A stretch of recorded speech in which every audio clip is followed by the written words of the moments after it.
In 1950, an article was published in multiple American newspapers highlighting numerous unexplained disappearances between the coast of Florida and the island of Bermuda. The article details 5 separate incidents over the previous half-decade in which 1 boat, 9 planes, and some 135 civilians and crewmen vanished without a trace.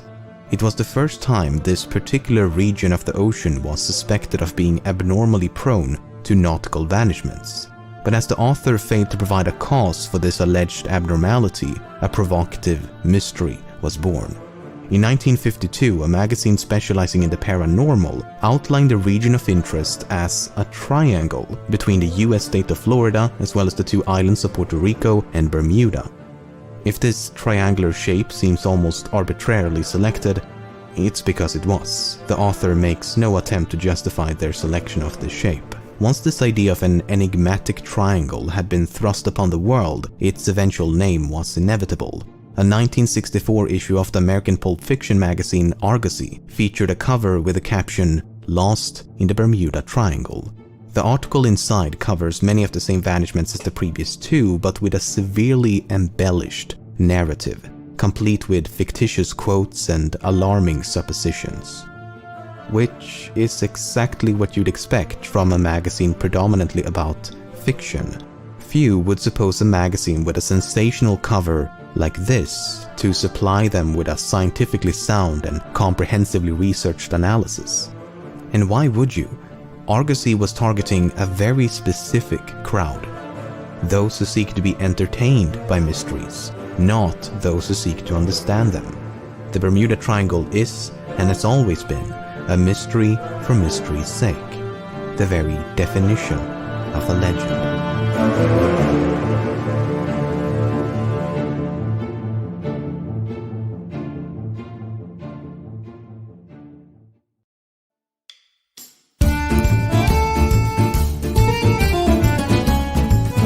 One of the oldest stories said to exemplify the mysterious qualities of the Bermuda Triangle is that of the first transatlantic voyage by Christopher Columbus in 1492. 3 events are said to be of note. The crew observed a fireball of some kind, their compasses inexplicably malfunctioned, and a strange light seemed to be suspended above the ocean surface. The fireball was more precisely described as a marvelous branch of fire that fell from the sky into the sea. While invoking aliens and UFOs would certainly be more exciting, there's really no need, as a meteor would be more than qualified to account for that description. In fact, shooting stars are the most common in September due to the orbit and tilt of the Earth, and this sighting occurred on September the 15th. On September the 17th, the crew noticed their compasses misaligned with the North Star. This was certainly alarming at the time, but we've since learned that this is due to an effect known as magnetic declination. In short, the needle in a compass aligns with magnetic north while the North Star aligns with true north. More importantly, however, neither of these 2 events occurred anywhere near the Bermuda Triangle, but in the middle of the North Atlantic, a fact that many seem to conveniently disregard. However, the strange light was indeed sighted within the confines of the triangle. Columbus described the light as a small wax candle that rose and lifted up, but he also believed it to be an indication of land and never described it as inexplicable. In fact, mere hours after observing the light, a crewman first caught sight of the American continent, supporting Columbus's suspicion that the light emanated from a nearby landmass, perhaps a torch or bonfire by the indigenous population. As should be evident by now, this is all very mysterious, as long as you refrain from looking beneath the surface. 447-149, Jack! Tell me something. What the hell is happening here? It's flight number 19! 19 what? It's that training mission from the Naval Air Station at Fort Lauderdale! Who flies crates like these anymore? No one! These planes were reported missing in 1945. Flight 19, featured here in Close Encounters of the Third Kind, is possibly the most famous disappearance connected to the Bermuda Triangle. Some would argue it is the catalyst for the entire phenomenon. The story goes like this. On the 5th of December 1945, a squadron of 5 planes departed a naval air station in Fort Lauderdale, Florida. It was a routine navigation exercise that should not have posed a problem for these 14 experienced pilots and crewmen. Some 2 hours into the exercise, the squadron was supposed to be heading back when the pilot of the leading plane reported that he'd become disoriented as both his compasses were malfunctioning. Multiple stations maintained sporadic contact with Flight 19, attempting to determine their current location with little to no success. Communications between the 5 planes were also intercepted, and they could be heard arguing over directions and bearings.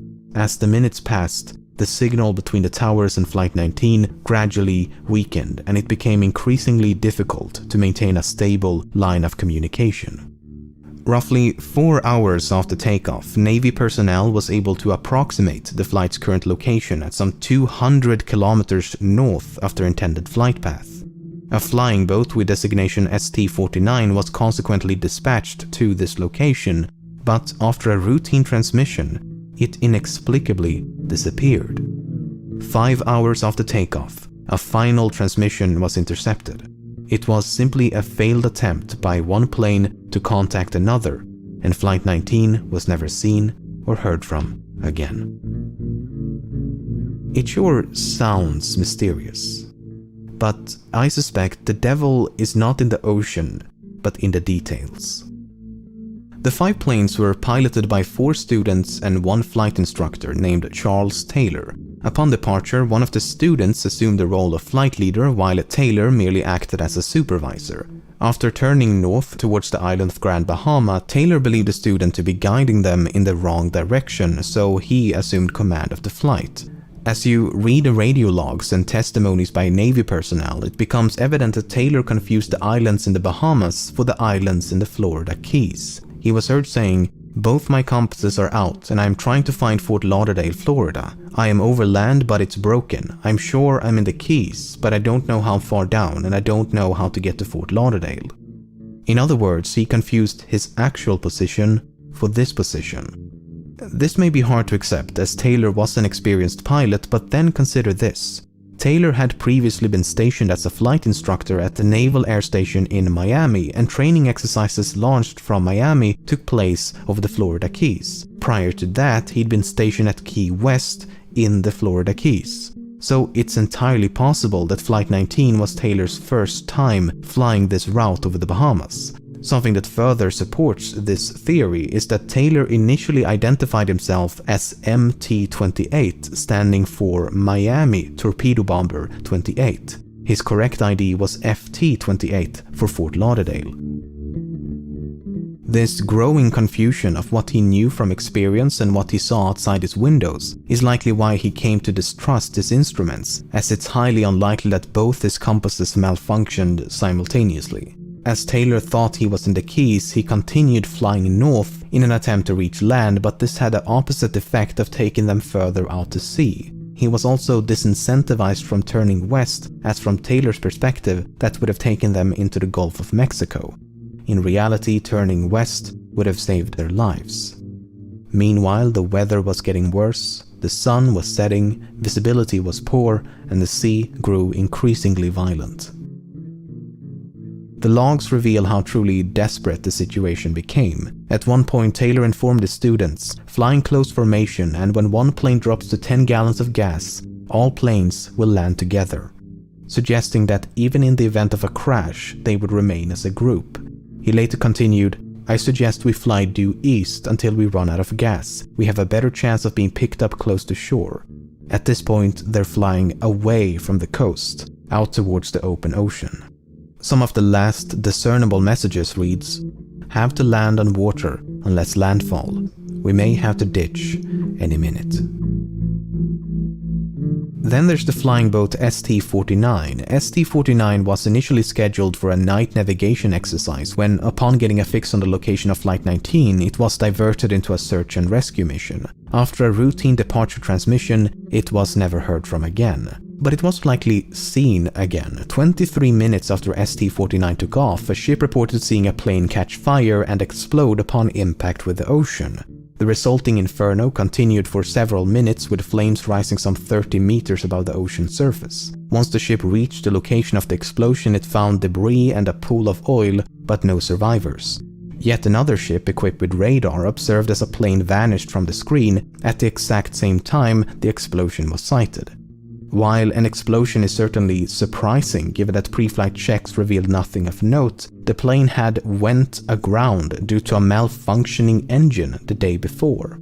What exactly went aground entails is not elaborated upon, but it did warrant inspection of the plane's hull. Some Navy personnel immediately presumed the reported explosion was linked to the missing ST-49. Despite a systematic and week-long search involving tens of ships and hundreds of planes, nothing and no one was ever found. Though multiple planes and ships did report sightings of flares and various debris, all available evidence suggests that Flight 19 crashed into the ocean once they ran out of fuel, while ST-49 combusted and exploded, possibly due to a malfunctioning engine. The 6 planes and all 27 airmen aboard sank into the ocean, leaving no trace behind. But not every incident can be so thoroughly explained.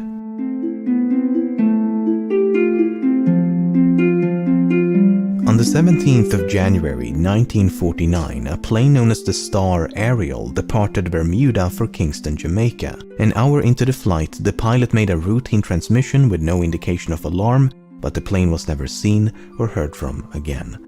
There was no evidence of a crash and no distress call had been received. The weather was excellent for the entire duration of the flight. The pilot and his crew was highly experienced and had flown this specific route many times before, and the plane was in working condition prior to departure. A succeeding investigation failed to determine a probable cause due to a lack of evidence. But what makes this even more mysterious is that a sister plane known as the Star Tiger had vanished under similar circumstances the year before. On January the 30th, 1948, the Star Tiger disappeared while approaching Bermuda from the east. The pilot and the rest of the crew were highly experienced, but the weather was not ideal with strong winds and heavy rain. The strong winds had blown the plane off course just an hour before their last transmission, and they were never seen or heard from again. The succeeding investigation concluded, "In closing this report, it may truly be said that no more baffling problem has ever been presented for investigation. What happened in this case will never be known, and the fate of Star Tiger must remain an unsolved mystery." But even in information-deprived cases like these, natural explanations do exist. For example, the accident report of the Star Tiger revealed that the plane had been poorly maintained and known defects remained unrectified. Subsequent investigations also found that this particular type of airplane had a heater in the cabin that was prone to malfunction, and due to poor design, there was a chance of combustion and explosion. 2 pilots experienced with this type of aircraft believed this was a real possibility, and one of them stated, "My theory is that hydraulic vapor escaped from a leak which got onto a hot heater and caused an explosion."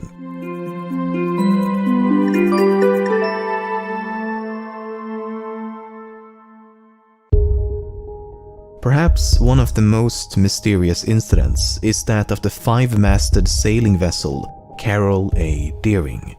On January the 9th, 1921, the Deering departed the island of Barbados and set sail for Norfolk, Virginia. Less than 3 weeks later, the ship was sighted by a lightship near the coast of North Carolina, and the lightship's engineer took this photograph as she passed by. The person at the helm of the Deering hailed the lightship and used a megaphone to inform them that they had lost both their anchors. The ship then progressed up the coast towards Norfolk, but she never arrived. 2 days after the sighting by the lightship keepers, the Deering was located by the Coast Guard. The ship had run aground in an area known as the Diamond Shoals and appeared to have been abandoned. This was confirmed once the ship was boarded a few days later, and the ship's log, the crew's personal belongings, key navigational equipment, various documents, 2 lifeboats, as well as the ship's 2 anchors were found to be missing. Furthermore, the steering wheel and other equipment also appeared to have been intentionally destroyed with a sledgehammer. There was no sign of the 11 crewmen, and they have never been seen or heard from since. A few months later, a man named Christopher Columbus Gray discovered a message in a bottle not far from the wreckage, and it reads as follows: "Deering captured by oil-burning ship, something like a chaser. taking off everything, handcuffing crew hiding all over ship, no chance of escape, finder, please notify headquarters of Deering. The message was perceived to be genuine, and thus it was presumed that the crew of the Carol A. Deering had fallen victim to piracy. But then, a few months after that, handwriting experts proved that Gray himself had written the message and that the entire thing was a hoax.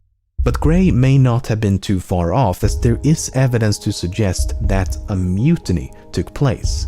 The US State Department issued a statement at the time in which they wrote, "There is every suspicion of foul play."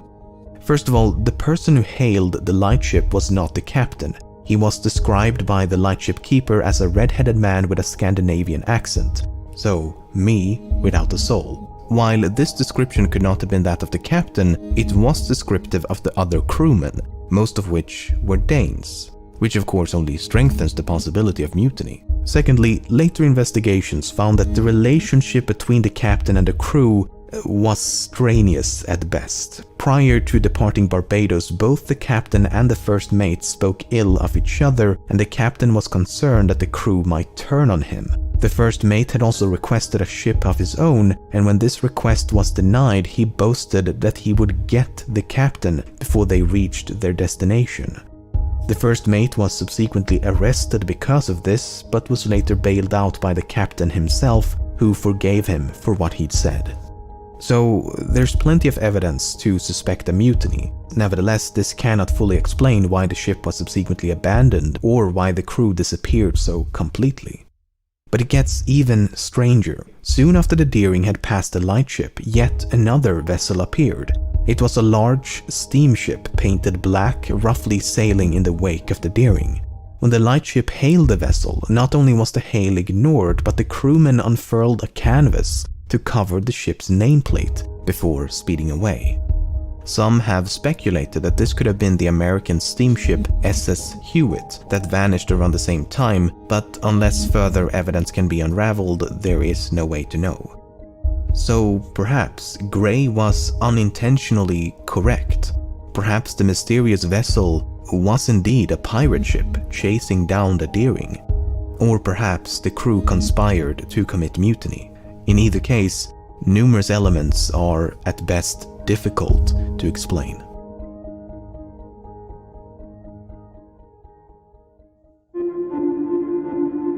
To conclude this video, I'd like to talk about the triangle itself. If the Bermuda Triangle was anything but a legend, why is it not marked on publicly available maps and nautical charts? If the US Coast Guard is so concerned with the safety of others, don't you think they have a responsibility to warn the populace about this abnormally dangerous region of the ocean? Yet they and every other relevant authority willfully allow hundreds of ships and planes to sail and fly through the region every single day without as much as a warning. If we need a sign for wet floors, a sign for imminent death by supernatural forces seems justifiable. After all, the region that is the Bermuda Triangle is a highly trafficked region of the ocean. Now, one could argue that more traffic equals more accidents, thus more vanishments, but that would almost make a bit too much sense. One of the articles I showcased at the beginning of the video concludes with this open-ended question. Will somebody please come up with an explanation or even suggestion as to just where all these planes, ships, and possibly submarines did go? I'm gonna take a wild stab at this and say the ocean. The ships and planes and possibly submarines sank into the depths of the ocean. Do they float? Oh. Nope, they sink. I don't know what to tell you, but a catastrophe at sea and buoyancy are just not the best of friends. Besides, do you really want to listen to a clown in a sewer drain over the physical laws of reality itself? Oh yes. They float, Georgie. They float. Okay, maybe I'm overtly facetious at this point, but the absurdity of this phenomenon is also what makes it so fascinating to me. Despite my best efforts, I've been totally unsuccessful in my attempts to understand what exactly constitutes as a Bermuda Triangle disappearance. How does one know when to attribute a missing craft to the Bermuda Triangle? It sounds like, and it truly should be, an easy question to answer, but it is anything but. In some cases, such as in the case of Flight 19, the incident occurred within the general confines of the triangle, but Flight 19 is an exception. Most vanishments occur when the route of a plane or ship simply overlapped the triangle. In 1963, a ship known as the SS Marine Sulphur Queen departed a harbor in Beaumont, Texas, heading for Norfolk, Virginia. Her last known location was here, but then she just vanished, as if sinking into some inexplicable abyss. Her disappearance is blamed on the powers of the triangle, despite the fact that the ship is just as likely to have disappeared in the Gulf of Mexico. In fact, the Coast Guard believes she disappeared just before reaching the Florida Keys, but what do they know?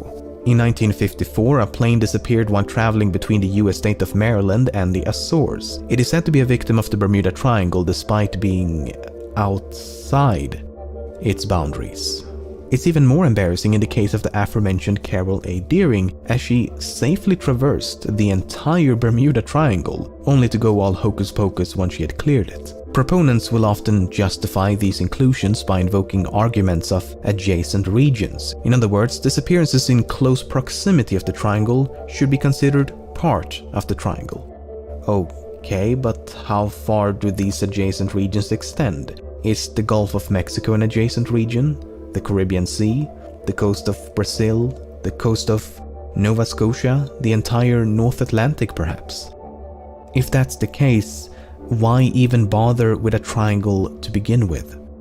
I've compiled a list of some 40 disappearances said to be connected to the Bermuda Triangle, and if they are all to be included, I think we need a bigger triangle. If anything, the true mystery behind the Bermuda Triangle is why people so adamantly insist upon it being mysterious. As far as I can tell, there is nothing uniquely conspicuous about this location as compared to the rest of the ocean. Ships and planes vanishing without a trace is unfortunately quite common and certainly not limited to a corner of the North Atlantic Ocean.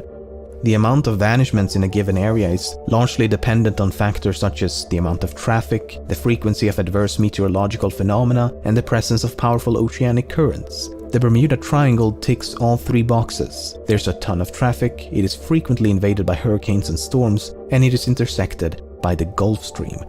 But I have to say the most crucial flaw of this alleged enigma is the variation. The fundamental aspect of the Bermuda Triangle is that these incidents can somehow be correlated, yet each disappearance could not be more different. Some vanishments occur during a storm, some when the sky is clear, some when the sea is turbulent, some when the sea is calm, some during the day, some during the night. Probable causes include mechanical failure, explosions, human error, sabotage, fuel starvation, inexperience, piracy, mutiny, etc. Some ships and planes are brand new, some are many decades old, some are extremely large, some are tiny. Bodies, debris and wreckage can at times be recovered, other times it cannot. A distress signal is sometimes transceived, sometimes it is not. It involves every type of vessel and every type of aircraft. They can be traveling at any speed, in any direction, at any altitude, with any number of passengers for any amount of time, for any reason. Whatever this mysterious force is, it is certainly not selective about what, when, or how it strikes.